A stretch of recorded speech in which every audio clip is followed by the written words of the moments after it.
In Britain's best interest about the European single currency.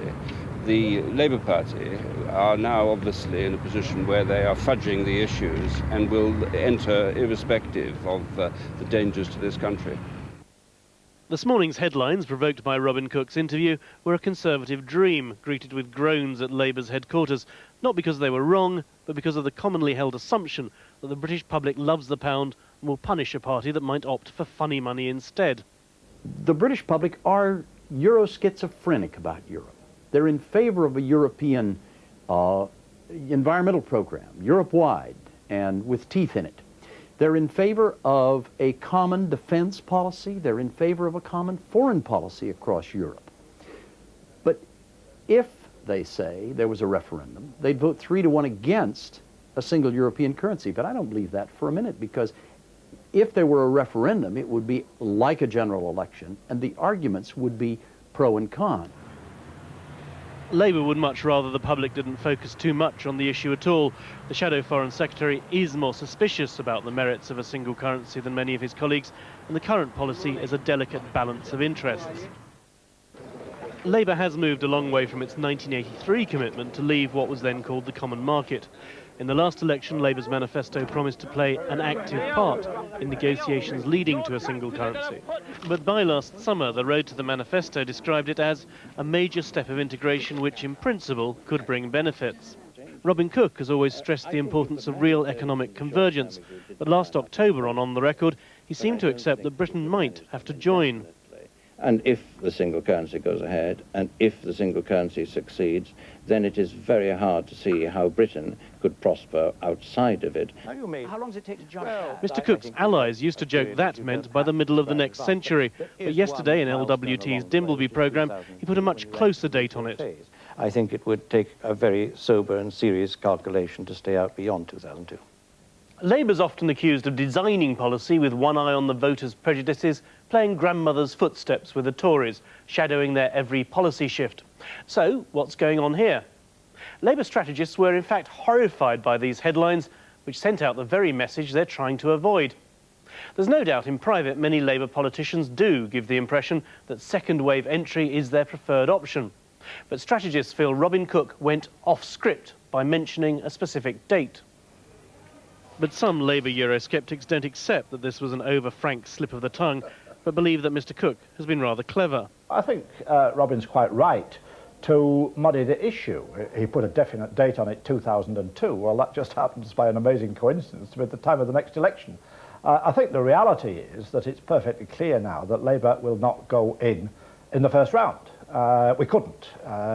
A government which is committed to improving public spending can't start slashing public spending to the tune of about 12 to 16 billion, which would have to get within the convergence criteria, can't go into the exchange rate mechanism, can't give over control of interest rates and the exchange rate, because everything in Labour's programme depends on growth. So we won't go in on the first round. This means there won't be any rows within the party. The prospect is good. We'll sit there and wait. The Liberal Democrats, like all the main parties, would hold a referendum before going into a single currency, which they approve of in principle. But these days, even this most Euro-friendly of parties tries to sound a more sombre note. A single European currency, which is set up other than in accordance with the Maastricht criteria, will not have the strength, will not have the credibility that such a currency deserves. I don't believe a currency which doesn't meet the criteria should proceed. John Major's guest in Downing Street, the French Prime Minister, diplomatically insisted he wouldn't interfere in domestic politics today, before pronouncing that the single currency would go ahead on time and the social chapter didn't harm jobs. When Mr. Major goes to Brussels tomorrow, his message will be the exact reverse, aimed at undermining Labour, aided perhaps by the Shadow Foreign Secretary's frankness. And the Shadow Foreign Secretary joins us now from Westminster. Good evening, Mr. Cook. Good evening. Can you help us? Was it your intention to be seen to be opening up a gap with the government by pitching Labour closer to the single currency? Well, first of all, let's be quite clear what I said. I did not say that we'd be joining in the year 2002. I said that we would make a hard-headed economic assessment of whether or not Britain should join in the first wave, if it went ahead, which is doubtful. If the single currency does go ahead, which is doubtful. If it then succeeds and proves stable in the long term, I said in the long term it will be very difficult for Britain to stay out. I said that takes you to the next century. I was specifically asked, did that mean we'd be likely to join by the year 2002? And I said specifically, no, I did not say that.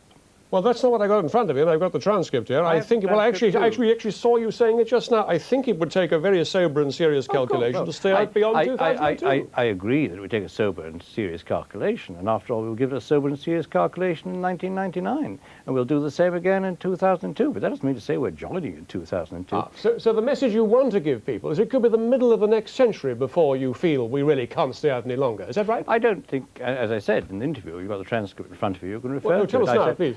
I said in that transcript, you will see that is not necessarily predict what the long term will be. You would want to have evidence of the measure of success in terms of stability, particularly can the single currency withstand the shocks and changes that come from having countries within it with differential economic growth rates. So just to be absolutely clear, I mean, we read this morning in the papers, Labour to scrap the pound in 2002, that's the Sun, and we have Cook sets a course of wait and join, all on the understanding, on their reading of your interview yesterday, that you really meant that 2002 was a critical year in which we really would have to join if it worked. 2002 is an important year. It is the year in which the currency moves into the retail phase, but it is not necessarily, to use your word, a critical year. And no, I did not say any of those headlines, many of which are put in inverted commas and for which there's not the slightest authority anywhere in the transcript. Right, so as far as you're concerned, 2002, 1999, 2010, 2020, all those are years in which, if it's working properly, if it's working well, Labour could take the decision to go in, and you think it'd be unwise of Labour to stay out if things are going well, but it could be any time in the next 20, 30 years. Let's be quite clear about this. It's not a question of whether it's wise for Labour. What I was saying is that we will judge this on the basis of the interests of Britain. And yes, it would be very difficult for Britain to stay out in the long run if the single currency was created and if that single currency was successful. You would then have a situation in which Britain, as the currency outside, would be the one that's bearing the full brunt of speculation. You would have inward investment going within the single currency core area, not outside it. Now, it may take some time to judge that effect, but in the long run, be very difficult for Britain to stay out. And frankly, I should be extremely surprised if you could find any serious cabinet minister who would argue otherwise. I do take this means you're ruling out 1999. No, it does not mean I'm ruling out 1999. As I said at the beginning of this interview, we will give the decision for 1999 a hard-headed economic assessment when we have the figures for 1997 on which that decision will be based. Well, is Austin Mitchell right then that you're really going to postpone it all and sit back and wait at least till 2002 and actually be really just as vague about it all as the government? No, we are not being vague about it. What we are saying is that we will make our decision on the basis of what is in the economic interest of the British people. Well, that's what the government's saying. No, it's not. Oh, no, I'm very sorry. It is not what the government's saying. It is certainly not what Malcolm Rifkin was saying this morning. What the government is now saying is whether or not it is in the economic interest of the British people, we'll be minded not to join because of our own dogma about Europe. I do think that the British people, looking at the two parties, one of them, the Labour Party, has been quite frank, quite candid, saying, look, there are very serious economic issues here. We want to give a hard-headed assessment of those issues when we've got the figures.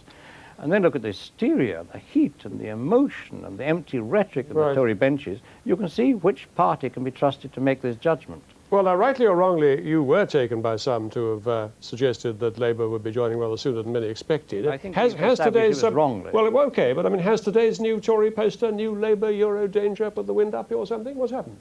No, as I understand it, that poster is intended to be about the social chapter. Personally, I'm quite delighted that the Tory party should be fighting the next general election, opposing the rights of the people of Britain to the same rights to know what's going on in their company as people who work in the continent. By a majority of 3-1, the British people want us to sign up to the social chapter. I'll be even more delighted if the Tory party fights the next election, opposing the proposal from Brussels that the people of Britain should have the right to say no if they don't want to work excessive hours at the workplace. I think that I would very much welcome Tory candidates putting that in their election addresses to the public, so the public will see who's on their side. Would it be fair then to say of the extraordinary events of the last 24 hours that you perhaps wanted to sound a bit more Eurosceptic yesterday, but you ended up being taken, perhaps wrongly in your judgment, as being more of a Europhile? I'm very happy to Something's gone wrong, isn't it? No, but I think what went wrong is the Dimbleby programme put out was a dishonest, inaccurate and unprofessional press statement after the programme was over. But I'm very happy to rest on what I said. I was asked yesterday, does that mean it'd be unlikely for us to stay out beyond 2002? I replied that specifically, no. Thank you very much, Mr. Cook. Thanks for joining us. Well, it's been a tense night in Belgrade, the Serbian capital. There were further demonstrations against the government today after the